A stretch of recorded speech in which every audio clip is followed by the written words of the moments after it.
வணக்கம் நண்பர்களே. இந்த வீடியோவில் நம்ம என்ன பார்க்க போகிறோன்னா, நம்ம ராயன் படம் ரிவ்யூ தாங்க பார்க்க போகிறோம்.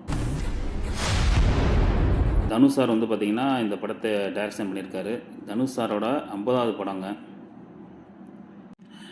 50வது படம்னால யார்ட்டையும் கொடுக்காம நம்மளே எடுத்து நம்மளே ஹிட் பண்ணிக்கலாம்னு சொல்லி தனுஷ் சாரே எடுத்திருக்காருன்னு நினைக்கிறேன். படம் வந்து பார்த்திங்கன்னா உண்மையாகவே நல்லா தாங்க இருக்குது.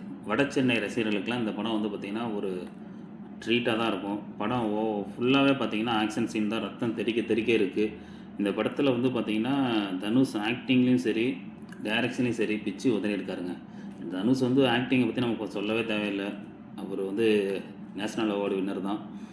வந்து பார்த்திங்கன்னா டைரக்ஷன்லேயும் சரி சூப்பராக எடுத்திருக்காரு. அப்படியே அந்த படம் வந்து பார்த்திங்கன்னா அப்படியே வெற்றிமாறன் சாரோட சாயல் இருக்குது. ஒருவேளை அவரோடையே அதிகமாக படம் நடித்தனால அந்த சாயலில் இவர் எடுத்திருக்காருன்னு நினைக்கிறேன். படம் வந்து பார்த்திங்கன்னா இன்ட்ரோலுக்கு மேலே ஃபுல்லாகவே ரத்தம் தெறிக்க தாங்க இருக்குது படம். வேறு என்ன சொல்கிறதுங்க, படத்தில் வந்து பார்த்திங்கன்னா எனக்கு இப்போ பிடிச்சதே 3 கேரக்டருங்க. ஒன்று வந்து பார்த்திங்கன்னா தனுஷ், ரெண்டாவது வந்து பார்த்திங்கன்னா துஷாரா விஜயன், தனுஷ் கூட தங்கச்சியாக நடிச்சிருக்காங்க.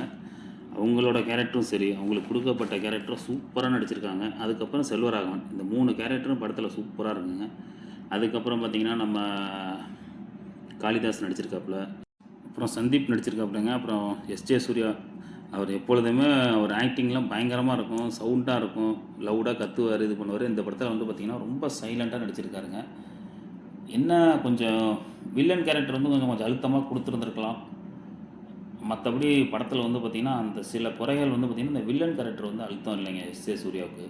அதுக்கப்புறம் பார்த்திங்கன்னா சரவணன் வந்து பார்த்திங்கன்னா அந்த படத்தை ஃபுல்லாக சேர்லேயே தான் உட்காந்துருப்பார். அந்த சேர்லேயே உட்காந்து ஒரு வில்லத்தன்னம் பண்ணோம்னா அதில் சூப்பராக நடிச்சிருப்பாருங்க சரவணன்.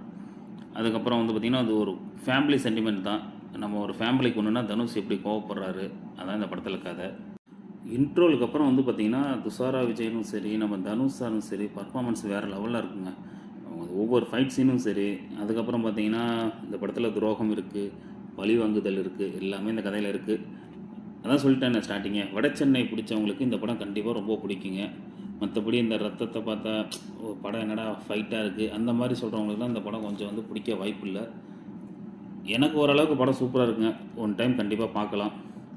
தனுஷ் சாரோட டைரக்ஷனும் சூப்பராக தான் இருக்குது. தலைவர் 2லேயுமே அசத்திட்டாருங்க, நடிப்பும் சரி டைரக்ஷனும் சரி. தனுஷோட 50வது படம் என்னை பொறுத்த வரைக்கும் வெற்றி படம் தான். படம் சூப்பராக இருக்குது. நீங்கள் கண்டிப்பாக ஒரு டைம் போய் பாருங்கள். குறை சொல்கிற அளவுக்கு அப்படியே ஒன்றும் இல்லைங்க. ஏஆர் ரஹ்மானும் பிச்சுட்டாரு, நம்ம தனுஷ் சாரும் பிச்சுட்டாரு. படம் சூப்பராக இருக்குது. நீங்கள் ஒரு டைம் போய் பாருங்கள். வீடியோ பிடிச்சா மறக்காமல் லைக் பண்ணுங்கள், சப்ஸ்கிரைப் பண்ணுங்கள். நம்ம இன்னொரு வீடியோவில் கண்டிப்பாக சந்திப்போம் நண்பர்களே. பாய் நண்பர்களே.